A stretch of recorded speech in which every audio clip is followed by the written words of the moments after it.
Hi again, everyone. I'm Ollie Matthews. This is Refuge from Narcissism, and this refugee video is sponsored by contribution from Faith, and it is an audio of her talking.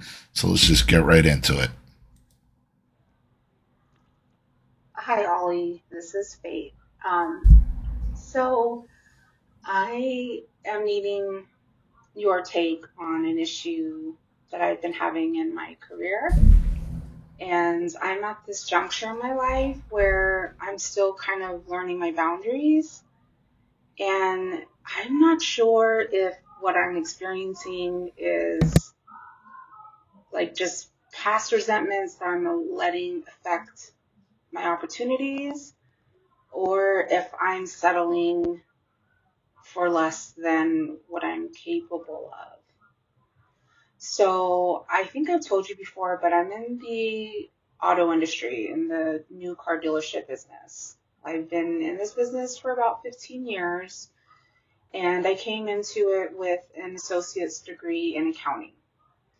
And it was kind of the first thing that I took right out of college that came along. And I do also have another year of accounting credits at a university. So, I mean, I know my stuff with accounting. Although I don't have a bachelor's degree, I could probably go back to school and get one in a matter of a year and a half. What are you going to learn after all this time by getting another piece of paper with your name on it? Like, if you've been in the industry this long and you already have an associate's degree, I don't know what you're going to gain by getting a bachelor's degree. Are you going to learn something new in accounting? Are you guys there, or is it just for the piece of paper? If it's just for the piece of paper, Faith, you can't play that game. You cannot play that game because it's just more debt they're trying to get you into. It's just not, you can't. It's silly. Unless there's something that you don't know how to do accounting wise in regards to doing the accounting for a car dealership, for a new car dealership. I'm thinking, I mean, the car industry right now is, well, I don't know. You probably know better than me, but let's continue. But nevertheless, I mean, plus add to that the 15 years of experience in the car industry. For some of that, I specialized in doing like title work and registrations for our customers. And that came with a whole new slew of knowledge of like working with different states and also doing accounting entries, and customer service. And so anyway, when I first started, this was, like I said, 15 years ago, I started making like $12 an hour, right? And through the years, I've been able to get raises and move to different companies that are larger companies versus family-owned businesses.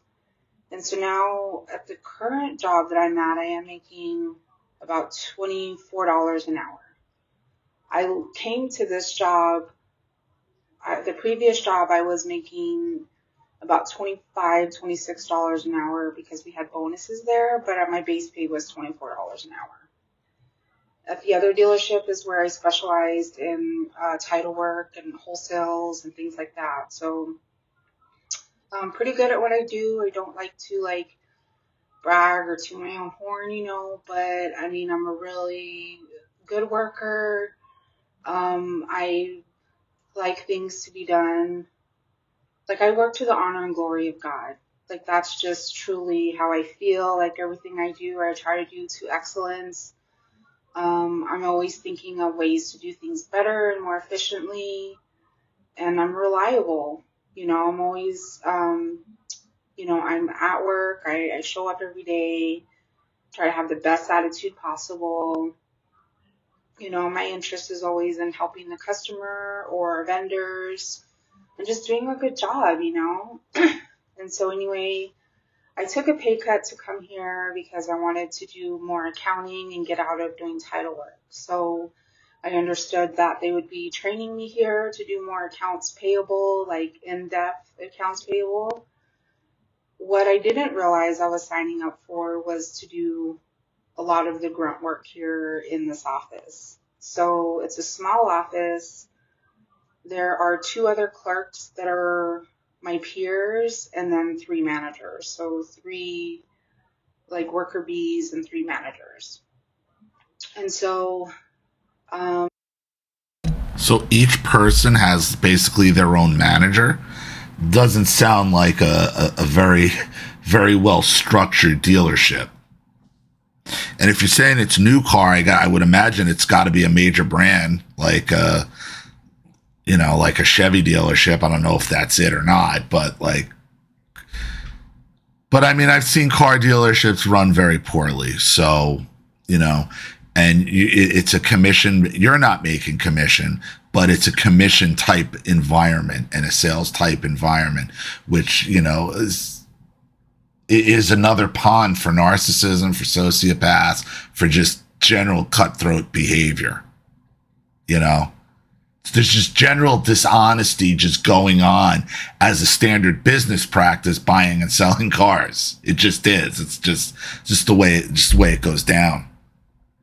the other two workers, one is doing what I used to do, and the other is a biller. And she just started. Like, she came in after I did, and I don't know why I wasn't given the opportunity to move over to that desk because, part of the reason I came here was to learn both payables and billing, which billing is honestly where the money is at. And whatever, I feel like I got passed over, but I just started too, so I don't know. I don't know how to take that. I just feel like I've tried to move into that billing position at multiple dealerships I've been with. I've always communicated with the management that is something I want to learn because I want to get to know the whole office. I've done pretty much every desk in an accounting office at a dealership, and the only two that I hadn't done yet was accounts payable and billing. So then, that was another reason that I moved over from the other job to here, was to learn the accounts payable and an opportunity to learn billing because they told me that they cross-train. So anyway, my goal is to hopefully work my way up to where I know all the desks, so that opens me up for management opportunities. And in a management role, I'd be making a lot more than what I'm making now. But I'm starting to have second thoughts, honestly, about even being in the car business at all. It's I don't know, we're working with like finance people and car salesmen, and they're just not always the most honest. We're the back end of what they do. Yeah, they're shysters. I mean, but everybody's known that, Faith. Like a car deal, that's why people hate buying cars, because you got the haggle and dealing with a car salesman. But everybody's shady because everybody's trying to get the most value they can out of every sale without having to go a couple $100 over book. Because the deal is, the thing is with cars, it's on the sticker what the dealership pays for it. You know what every option costs, so you go in there, and if you're deciding you're not paying more than $300, $400, $500 over sticker, and some people won't pay sticker, some people want to pay less than sticker. It's another haven for narcissism. It's another haven for dishonest behavior. So yeah, you're probably feeling uncomfortable because you're seeing all these patterns that you saw in your personal life and your work life, but there's a reason for that, because it's all dishonest to begin with. So a lot of the untruthfulness and the high expectation that they set on the customers comes back on our department at the back end. So that's a little stressful in itself, plus the volume and the time crunch. Yeah. You're basically the flying monkey to the salespeople. Because once the lies start kicking in, okay, once the lies start kicking in, you're the one who has to go and clean up and be their flying monkey and like, no. But here's the thing that you have to take into consideration, okay? If you're working for a company that will lie to the customer, what makes you think they won't lie to you as well? They'll tell you whatever you want to hear. If they want you for a certain job, okay, but you want to you want to expand, you want to do other stuff, they'll tell you, well, yeah, we'll train you, we'll let you cross this, they'll tell you anything because they're liars. If your boss is willing to lie to the customer, they're willing to lie to you. Bottom line, it's just how that rolls. That happened during the month. So, but really, my thing is that I just feel like it's a dishonest industry. I feel like when I was in my interview, I wasn't told some things that I would be doing. For instance, lying by omission.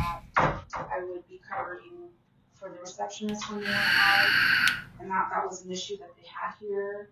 So they had problems keeping receptionists, and so I had to fill in there during my work hours, and I did volunteer, or I was asked, and I said, okay, to fill in for receptionists like during Saturdays, which I got overtime, and that was okay. But still, like, and then I'm expected to just cover for the receptionist whenever they need it, and to multitask the job that I was hired to do, which is the accounts payable.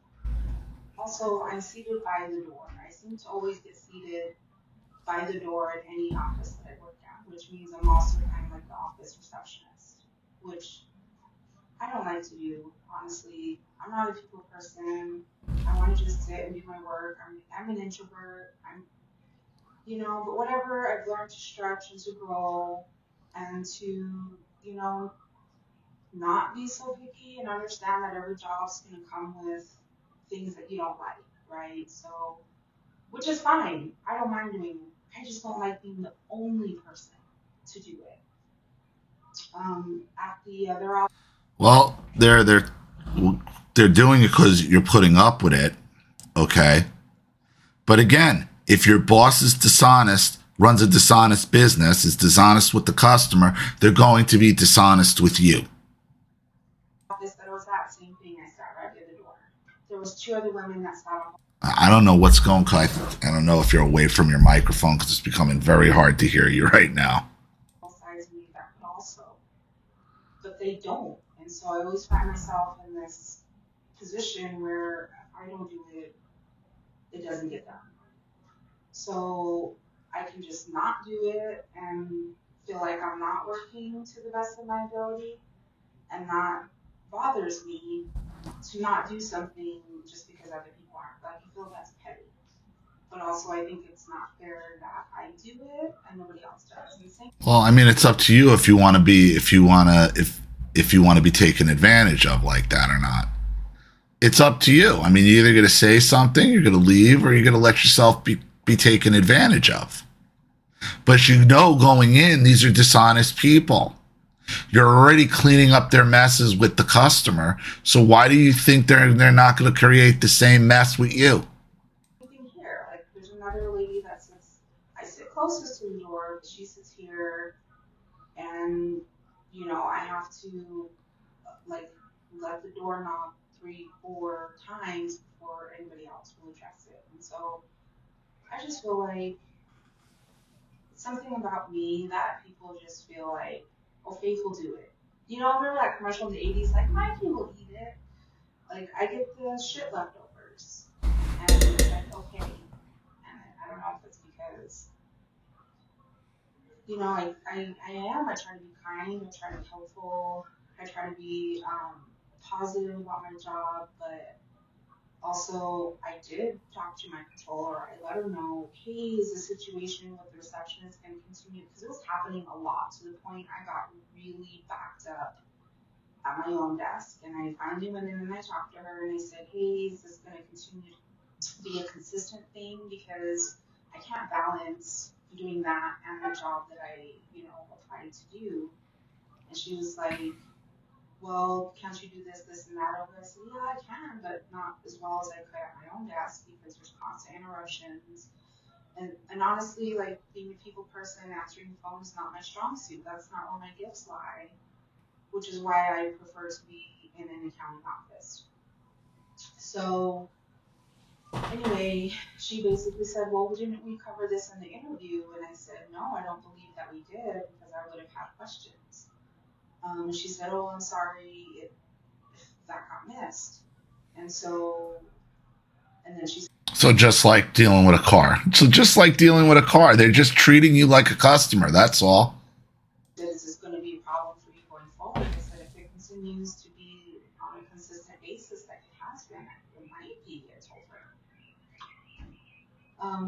And so I just kind of felt like gaslighted there, where she's like, it was covered in the interview, but I really don't think that it was. I could be wrong, but I really don't think that it was. Because I might have had issue with that. Neither was I told that I would be, answering the door. And it's not just, hi, welcome in. It's, who are you here for? Wait, let me see if they're available to see you. Going to check with the other person. Hold on, she'll be right with you. Constant interruptions throughout the day. When it's a small office and anybody can poke their head in and everybody can hear what's going on. Like, I don't know why I'm being expected to be the Gestapo, But that wasn't covered in my interview. And I was told that I would be doing deal filing. When the billers are done doing their thing, I file it away. What I wasn't told is that when anybody comes in that needs a file, I would have to get up and go get it for them like a sales or finance person. I wasn't told that anytime anybody pulls a deal, they just pull it and put it back. Even for audits, like 20, 30 deals get pulled at a time and then set back there. So that's weekly. So that's, extra work that I feel like wasn't fully discussed with me. And again, it's not that I have to do it, it's that I'm the only one who's doing it. There are 2 other women there that have time on their hands that are not given these tasks, but they're given to me. And so here's where my resentments are that it seems to be a pattern at all the dealerships I go to, so I feel like it's personal to me. Mind you, I am also a minority female, and these other women that don't have to do these things are not. So there's always this message of like, I'm getting passed over or I'm seen less than. I live in Phoenix, Arizona, and there are a lot of natives here, but not a lot of natives in my industry in the setting that I'm at. You think it's because you're native? I think it's just because it's not. It's because you're putting up with it. I mean, it could be. I mean, I'm not there. It could be part of it, but it's because you're not putting up with it, because you're putting up with it. My whole career, I maybe worked with 2 other Native women. There are hardly any African. It's mostly white women, right, that I work with. And so, I don't know. I just feel like I get taken advantage of. And I'm learning how to stick up for myself and ask questions. But I also feel like I wonder if I move into another industry, I could work anywhere as an accounts payable, receivable clerk, but I'm just afraid to make that move. And I don't know if I would be paid as well. Well, you're not going to know until you start looking to find out. There's a real easy way to find out. Update your resume, put it out there, and go on interviews. What's stopping you? You don't have to quit. You don't have to quit until you have a new job. And just because you get a job offer, if it's less, you don't have to take it. You see what's out there. I really want to make that move, but I don't want to do it when I'm angry. Because right now I am angry. Why? You have a right to be angry. Because you're figuring out you're getting jerked around. Now you know how the customers feel. Put yourself in the customers when they're told half-truths by the dealers, and then you have to clean that up. Same cycle. Same thing is going to happen.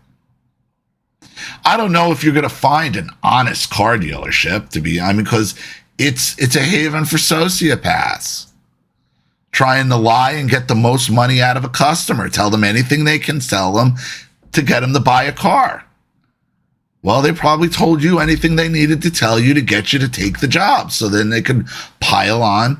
They'll tell you what you want to hear and omit what you don't want to hear. So I just wanted to run that past you to see what you think. Like, in this economy, like, that's a pretty decent paycheck. Am I being sensitive? Am I just not wanting to be humble? Where I feel like after 15 years in this industry with a degree, like, I could be doing more. Or is that fair? Is what I'm being asked to do, is that fair? Is it worth moving again? I've only been here for about 3 months. I was at the other place for 2 years. Before that, I was at another place for like 12, 14 years. And that's where I only got up to like $17. If you're this unhappy after 2 months, it never gets better.